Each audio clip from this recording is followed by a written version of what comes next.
చల్లని మా తల్లి అమ్మోరు ఆ తల్లి చలవేనమ్మ మా ఊరు గోదారి పారేది గుడిగంట గొంతెత్తి పాడేది గోదారి పారేది గుడిగంట గొంతెత్తి పాడేది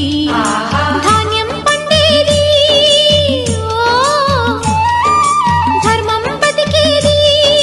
ముత్తైదు గుంటల్లే ముద్దొచ్చే సూర్యుడు పొద్దున్నే పొడిచేది ఆ దేవి దయవల్లే చల్లని మా తల్లి అమ్మోరు ఆ తల్లి చలవేనమ్మ మా ఊరు చల్లని మా తల్లి